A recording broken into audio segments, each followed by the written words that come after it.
Andrea, who is our next respondent, as I mentioned, has been with BP. She was, up until recently, the Government Relations Manager at BP Solar, but is on to comment for the next little while to the Clean Energy Council, which is an amalgamation of the Australian Wind Energy Industry Association and the Australian Business Council for Sustainable Energy. It's an organisation representing over 400 businesses with an interest in renewables. Andrea has been employed prior to that with BP for almost 19 years, and during that time was involved in both commercial, logistical and operational experiences within the various roles in BP.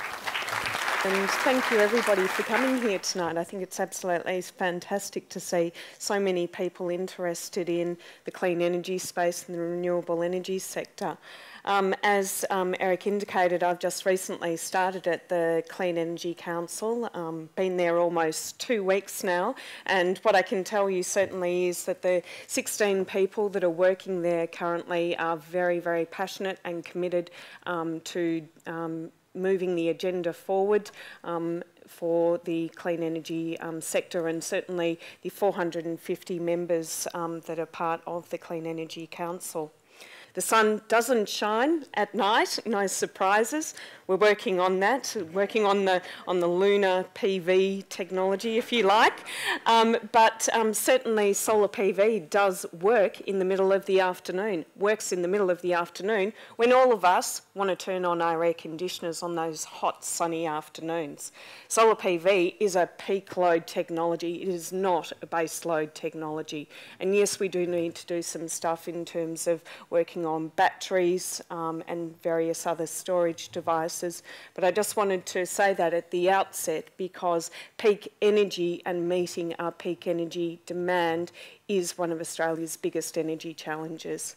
And yes, baseload is certainly one of them, but peak energy demand is one of the biggest ones.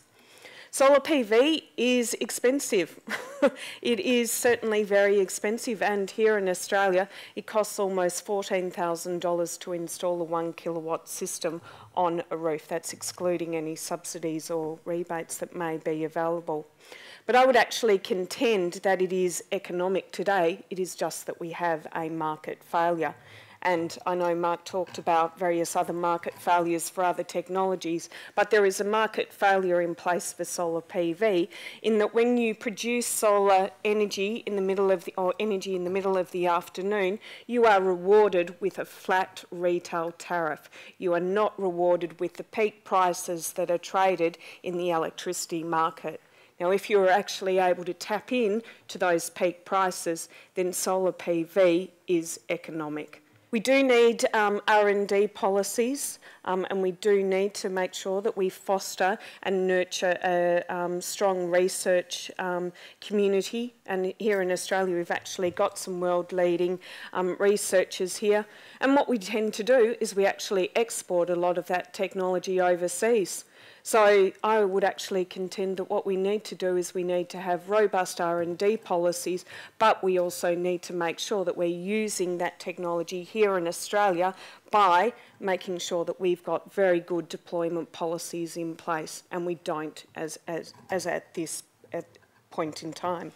And I would also say that the commercial sector is warming up to solar PV technology as well. And some of the biggest brand names in Australia that probably take around about 80% of your wallet every time you go shopping, I know they certainly do out of my wallet, are starting to think about solar PV technology, which is really, really encouraging. So in essence, everybody can become the CEO of their own power station, whether you're you know, sort of the managing director of XYZ organisation, whether or not you're the manager of a swimming pool centre, or whether or not you actually own your own home. We can all actually be the CEO of our own power station. And I think we need to start thinking about it in those sorts of terms. So what do we want? And what do we have? I think there's a big gap between what we want and what we have. What we want is a gross feed-in tariff. That is a tariff that remunerates or rewards you for producing energy from a solar PV system at a high rate. We want a long-term commitment. We want a gross feed-in tariff in place for a minimum of 15 years, ideally 20 years, and we want that feed-in tariff policy open to all sectors of the economy, not just the residential and domestic sector. What do we have, though? Well, what we have are a couple of deployment mechanisms. We've got Solar Homes and Communities Plan, and I'll take you through why I don't believe that that is the right policy vehicle for us. We've got the National Solar Schools program, and albeit I think that's a wonderful program, but it's largely built around raising awareness and building education. It's not about building a material market for solar PV. And we also have the Solar Cities program, which is not just about solar PV, it's about energy efficiency, it's about pricing trials, smart metering, solar hot water. It's about a number of things, and it is not utopia for the solar industry. It will deliver probably around about 5,000 new solar systems to new rooftops. That's it. Certainly not the 1 million rooftops that we're asking for. We have, and lots of other people will talk about emissions trading, or what's the new acronym, Carbon Pollution Reduction Scheme this week. They'll call it something else next week. And they'll tell us that that is really one of the solutions. Well, yes, it's one of the solutions, and it will provide a carbon price.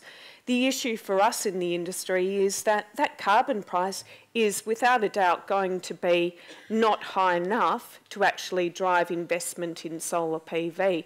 We would need a carbon price high enough to dislocate the Australian economy in order to actually deliver a sustainable industry and a sustainable market for us. So then we come to the renewable energy target. And the renewable energy target will, as Martin indicated, drive significant investment in the wind industry because it's least costly to solar PV. And I would actually contend that we need to change the renewable energy target to the wind energy target, or WET as an acronym. So that's really all I wanted to say to you. I know you've probably all got a number of questions for Mark and Martin, of course. But I do want to leave you with the thought that I am only one person in the solar industry advocating and lobbying on behalf of the industry, and I know that there are some other people, and equally the gentlemen sitting up there are only one person themselves and are doing what they can. I would encourage you all to take the opportunity to meet up with your own member of Parliament, be it federal or state, and say what's on your mind. The next 6 months is absolutely pivotal in terms of climate change policy formulation, and they need to know that the pressure is not necessarily just coming from paid lobbyists like myself, but coming from individuals like yourself that are interested in building a sustainable energy future for us all. Thank you.